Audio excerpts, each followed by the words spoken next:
செல்வங்களே, மாலை நேரம். இப்போ வந்து இங்கே ஒரு நினைக்கிறேன் ஒரு 6:30 இருக்கலாம்னு நினைக்கிறேன். ஓகே, அப்படி நடந்துட்டுருக்குறேன். ஆமாம் தாத்தா, உங்களை பார்த்தா சும்மா நடந்துட்டு இருக்கிற மாதிரி தெரில. நீங்கள் ஏதோ யோசிச்சுன்னு கேட்குறீங்க தாத்தா, ஏதோ யோசிச்சுன்னு இருக்கிறீங்க. என்ன தாத்தா, என்ன யோசிச்சுன்னுக்கிறீங்க? ஆமாம் செல்வங்களே, நான் வந்து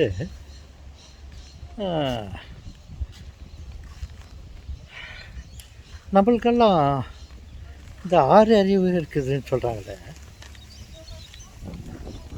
5+1 6 அப்படின்னு.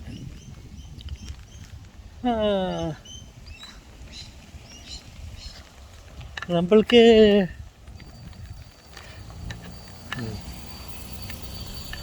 நம்மளுக்கு 6 அறிவு இருக்குது. ஆண்டவனுக்கு எத்தனை அறிவு இருக்கும் அப்படின்ட்டு யோசிச்சு, கடவுளுக்கு எத்தனை அறிவு இருக்குன்னு யோசிக்கிறீங்களா? என்ன தாத்தா நீங்கள்? மனம் ஒரு குரங்கு, அது எதுனா யோசிச்சுனே இருந்தேன். அப்புறம் கண்டுபிடிச்சிட்டேன். என்ன தாத்தா, என்ன கொஞ்ச நேரத்தில் கண்டுபிடிச்சிங்களா?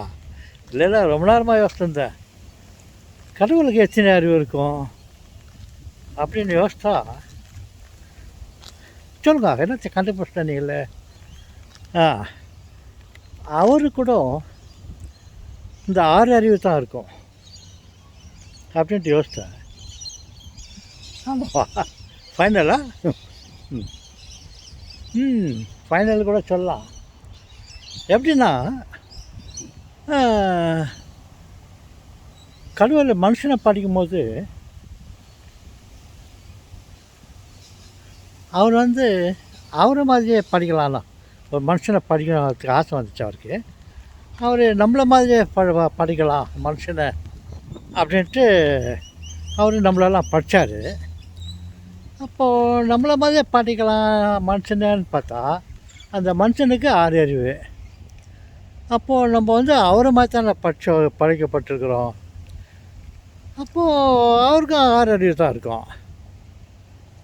டிட்டோ நம்மளை தானே அவர் காப்பி பண்ணார்.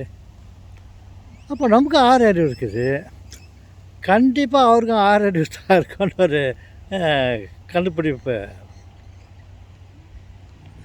கண்டுபிடிச்சிட்டேன்.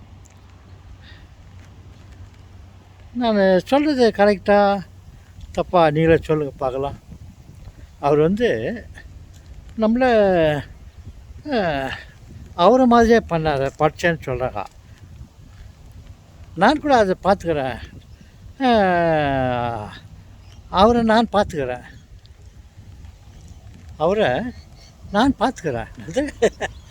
அவன் எத்தனையோ முறை நான் சொல்லிக்கிறேன், நான் அவரை பார்த்துக்கிறேன். அவர் நம்மள மனுஷனை மாதிரி தான் இருந்தார்.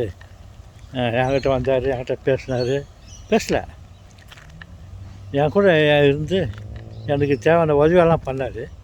அப்போ அவர் மனுஷனை மாதிரி தான் இருந்தார். அப்போ கடவுள் மனுஷன் மாதிரி தான் இருந்தார். எங்கே மாற்றம் இருப்பார் என்கிட்ட. அவர் வந்து நம்மளை மாதிரி தான் இருந்தார்.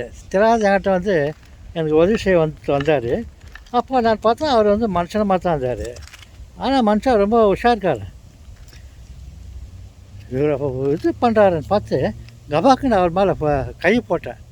ஆசை அவர் மேலே கை போட்டு அவர் அனுப்பிச்சி பிடிக்கலான்னு பார்த்தா என் கைக்கு மாட்டல அவர்.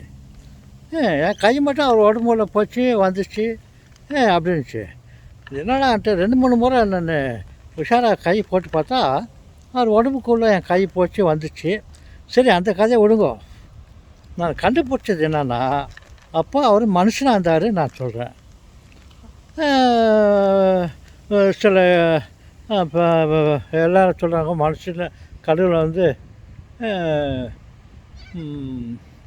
மனுஷனை அவர் உருவத்தில் பண்ணிக்காருன்னு சொல்லிட்டு. அப்போ மனுஷனுக்கு எப்போ 6 அறிவு இருக்குதோ அப்போ கண்டிப்பாக அவருக்கும் 6 அறிவு தான் இருக்கும். No more discussion. ஓகே செல்வங்களே, மீண்டும் சந்திப்போமா?